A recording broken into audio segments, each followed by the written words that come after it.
ప్రపంచంలో ఉన్న సమస్తాన్ని మనము ఆలోచన కనుక చేస్తే మనకి ఎక్కువగా వినబడుతున్న ఒక పదం ప్రేమ అనే ఒక పదం ఎక్కువగా మనం వింటూ ఉంటాం.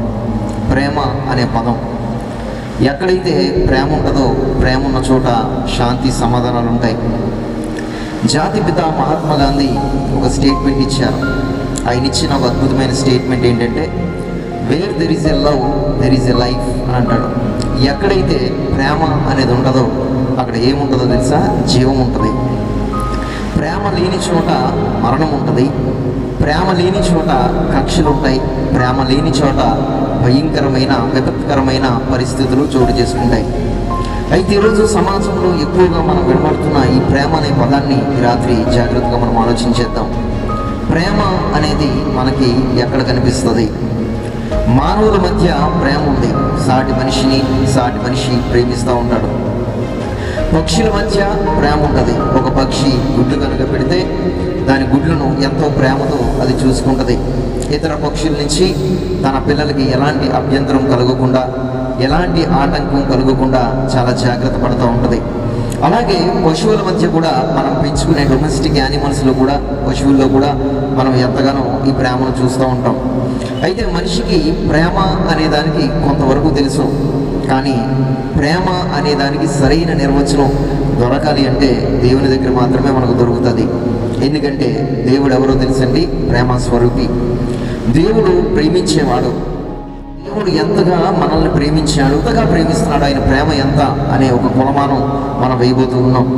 నిజానికి ఆయన ప్రేమను ఎవరు కూడా వివరించలేరు, ఎవరు కూడా వర్ణించలేరు. జాగ్రత్తగా మనం ఆలోచన చేస్తే దేవుడు ప్రేమ స్వరూపి. మనిషికి దేవుని ప్రేమ అర్థం కాలేదు. మనిషికి దేవుని ప్రేమ మరుగైపోయింది. దేవుని ప్రేమ మనిషి తెలుసుకోగలిగితే ఆ మనిషి ధన్యుడవుతాడు. ప్రస్తుతానికి ఎక్కడైతే ప్రేమ ఉండట్లేదో, ప్రేమ లేని ప్రాంతాల్లో, ప్రేమ లేని కుటుంబాల్లో కొన్ని దుర్ఘటనలు చోటు చేసుకుంటూ ఉన్నాయి. రీసెంట్గా ఒక 4-5 నెలల క్రితం దుర్ఘటన చోటు చేసుకుంది.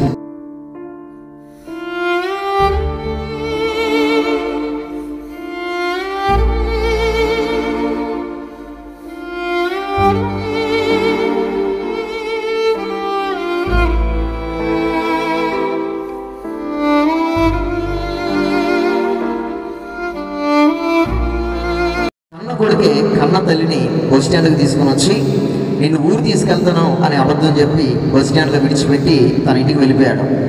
వేరే ప్రాంతం నుంచి, వేరే ఊరు నుంచి అమలాపురానికి వచ్చి కన్న తల్లిని బస్ స్టాండ్లో విడిచిపెట్టి వెళ్ళిపోయాడు. అంటే కన్న తల్లి మీద ప్రేమ లేదు. ఎక్కడైతే ప్రేమ లేదో, ప్రేమ లేని చోట ఇలాంటి పరిస్థితులు చోటు చేసుకుంటూ ఉంటాయి. మనం ఎక్కువగా ఎవరినైతే ప్రేమిస్తామో వారిని కాపాడుకోవాలి అని అనుకుంటాం. ప్రేమ ఎక్కడైతే ఎక్కువగా ఉంటుందో అక్కడ కాపుదల ఉంటుంది. ప్రేమ ఎక్కడైతే ఎక్కువగా ఉంటుందో అక్కడ జీవం ఉంటుంది. ప్రేమ లేని చోట గొడవలు ఉంటూ ఉంటాయి. ప్రేమ లేని చోట భయంకరమైన నరహత్యలు జరుగుతాయి, హత్యలు జరుగుతాయి, పోట్లాట్లు జరుగుతూ ఉంటాయి.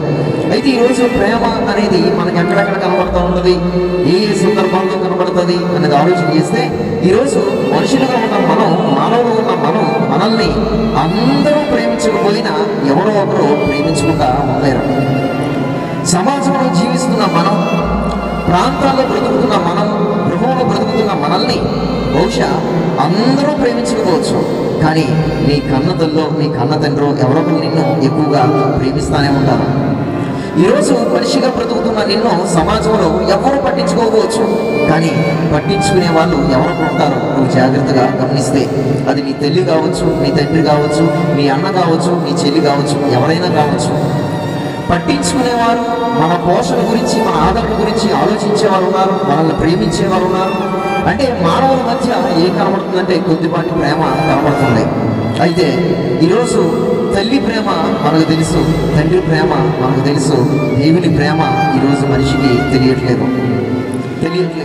మరి దేవుని దగ్గర ప్రేమ ఉందా? ఆ ప్రేమ మనిషికి అర్థమైందా? పిల్లలకి తల్లిదండ్రుల ప్రేమ అర్థం కావట్లేదు. ఈరోజు సమాజంలో పశువుల మధ్య ఉన్న ప్రేమ, పక్షుల మధ్య ఉన్న ప్రేమ బహుశా మనకు అర్థం కావట్లేదేమో. ఈరోజు తల్లిదండ్రులకి బిడ్డలకి ఉన్న ప్రేమ, కుటుంబాల్లో ఉండాల్సిన ప్రేమే మనకు అర్థం కాకపోతే, అంటే అట్లీస్ట్ మనకు రెండెక్కమే రాకపోతే మన ప్రాబ్లమ్స్ ఎలా సాల్వ్ చేయగలుగుతాం? అంటే అట్లీస్ట్ ఇక్కడ తల్లిదండ్రులకి పిల్లలకి మధ్య ఉన్న ప్రేమే మనకు అర్థం కాకపోతే దేవుని ప్రేమ ఎలా అర్థమవుతుంది? అసలు దేవుడు ప్రేమిస్తాడా? దేవుడు మనల్ని ప్రేమిస్తాడా? మనం దేవుడిని ప్రేమించాలా? అసలు దేవుడు మనిషి వీరి మధ్య ప్రేమ అనేది ఎప్పుడైనా ఎవరైనా ఆలోచన చేశారు? పరలోకమందున్న దేవుడు, ఆత్మస్వరూపి అయిన దేవుడు, సత్యస్వరూపి అయిన దేవుడు భూమి మీద ఉన్న మనుషుల్ని ఆయన సృష్టించాడు, ఆయన సృజించాడు. ఈ రోజు వారు ఆయనను ప్రేమిస్తున్నారా లేదా అనేది పక్కన పెడితే ఆయన మాత్రం ఏం చేస్తున్నాడో తెలుసండి, ప్రేమిస్తున్నాడు. దేవుడు ప్రేమిస్తున్నాడు. భూమి మీద ఉన్న ప్రజలందరినీ, మనుషులందరినీ ప్రేమిస్తున్నాడు. ప్రేమిస్తున్నాడు నేను చెప్తున్నాడు అనుకుంటున్నారా? కాదండి, దేవుడే చెప్పాడు. యోహాను సువార్త 3:16 దేవుడు లోకమును ఎంతో ప్రేమించాడు. దేవుడు ఏం చేశాడట? ప్రేమించాడు. ఎంత ప్రేమించా ప్రభు అంటే ఎంతో ప్రేమించాను అన్నాడు. చాలా ప్రేమించానని చెప్పాడు. చాలా ఎక్కువగా నేను నిన్ను ప్రేమిస్తున్నాను అని చెప్పాడు. దేవా, ఈరోజు కన్న తల్లి నన్ను ప్రేమించిందంటే అర్థం ఉంది. ఒక గేదె కన్న దూడను ప్రేమించిందంటే అర్థం ఉంది. పక్షి తాను పెట్టుకున్న గుడ్లను ప్రేమించిందంటే అర్థం ఉంది. కానీ నువ్వెందుకు నన్ను ప్రేమిస్తున్నావు అని ప్రశ్నిస్తే ఆయన ఏమంటాడు తెలుసా? నీ తల్లి గర్భంలో నిన్ను రూపించింది ఎవరో తెలుసా? నేనే అంటున్నాను. నీ తల్లి గర్భంలో నీకు అవయవ నిర్మాణం చేసింది, నీకు రూపకల్పన చేసింది ఎవరనుకుంటున్నావు? నేనే. నీ సృష్టి వెనుక, నీ శరీర నిర్మాణం వెనుక, నీ వేరు ముద్రల వెనుక, నీ ఐకోడ్, నీ DNA, నీ స్పెల్ కోడ్ వెనుక ఉన్నది ఎవరో తెలుసా? నేనే. ఇది సృష్టించింది ఎవరంటే నేనే అంటాడు దేవుడు.